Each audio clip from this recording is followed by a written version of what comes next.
दोस्तों, आज हम ठोस अवस्था का चौथा भाग शुरू करने जा रहे हैं।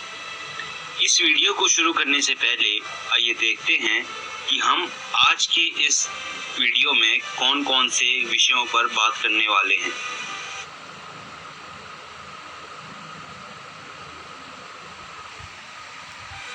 सबसे पहले हम धातु आदित्य दोष के बारे में पढ़ेंगे।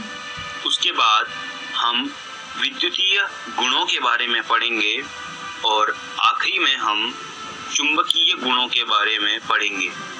तो आइए शुरू करते हैं धातु आदित्य दोष से। अभी जो आपके सामने चित्र आया है वो NaCl ठोस का चित्र है। NaCl ठोस Na+ और Cl- से मिलके बना होता है। अब होता क्या है, एक जगह से Cl- गायब हो जाता है।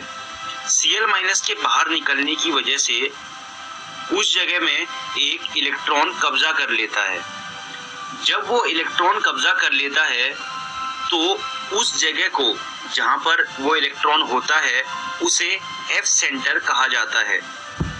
F सेंटर जो होता है वो ठोस को रंग प्रदान करता है। तो यह होता है धातु आदित्य दोष। अब बात करते हैं ठोस के विद्युतीय गुण। अगर हम विद्युतीय गुणों के हिसाब से ठोसों का वर्गीकरण करें तो ठोस 3 प्रकार के होते हैं: चालक, विद्युतरोधी और अर्धचालक। चालक वो ठोस होते हैं जो अपने में से विद्युत को आराम से जाने देते हैं। विद्युतरोधी वो होते हैं जो विद्युत का विरोध करते हैं, उनमें से विद्युत नहीं जा पाती। और अर्धचालक वह ठोस होते हैं जिनमें से विद्युत किसी किसी अवस्था में जा पाती है और किसी अवस्था में वो विद्युत का विरोध करते हैं। अब बात करते हैं ठोस पदार्थों में विद्युत का प्रवाह। इसको हम बैंड डायग्राम से समझते हैं। बैंड डायग्राम में क्या होता है, 2 तरह के बैंड होते हैं। एक होता है रिक्ति बैंड और एक होता है संयोजक बैंड। जैसा कि आप चित्र में देख रहे हैं, जो नीले रंग में बैंड है उसे रिक्ति बैंड कहते हैं और जो सफेद रंग में बैंड है उसे संयोजक बैंड कहते हैं।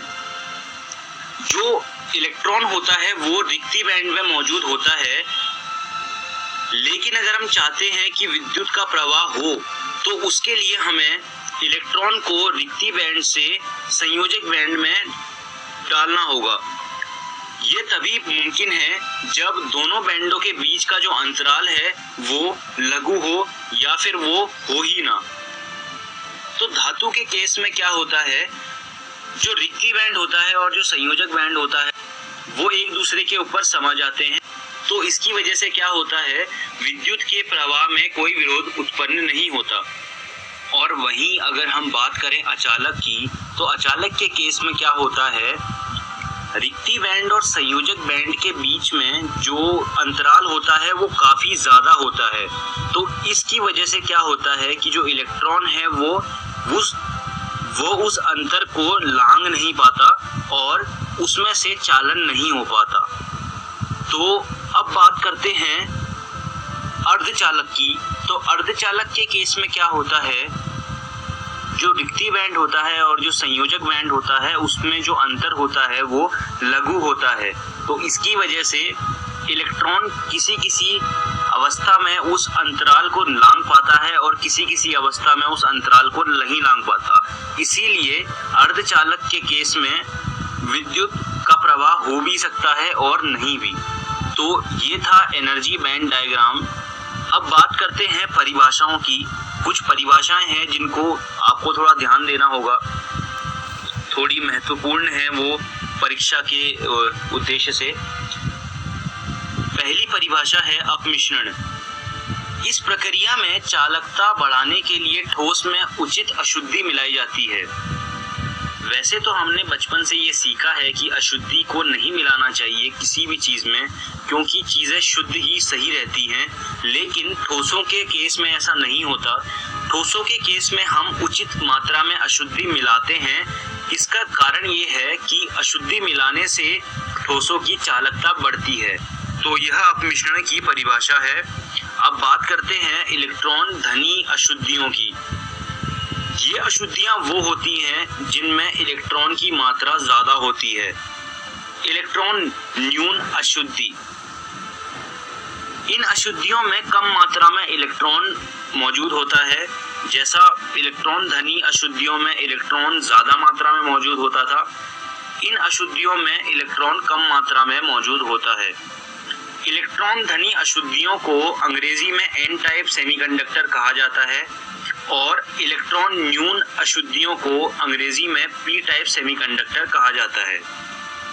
अब बात करते हैं ठोसों के चुंबकीय गुणों की। सबसे पहले बात करते हैं अनुचुंबकत्व पदार्थों की। ये पदार्थ चुंबकीय क्षेत्र द्वारा दुर्बल रूप से आकर्षित होते हैं। अगर हम इन्हें चुंबकीय क्षेत्र में रख दें तो वो क्षेत्र इन पदार्थों को अपनी तरफ दुर्बल रूप से आकर्षित करेगा। फिर आते हैं प्रतिचुंबकत्व पदार्थ। ये पदार्थ चुंबकीय क्षेत्र द्वारा दुर्बल रूप से प्रतिकर्षित होते हैं।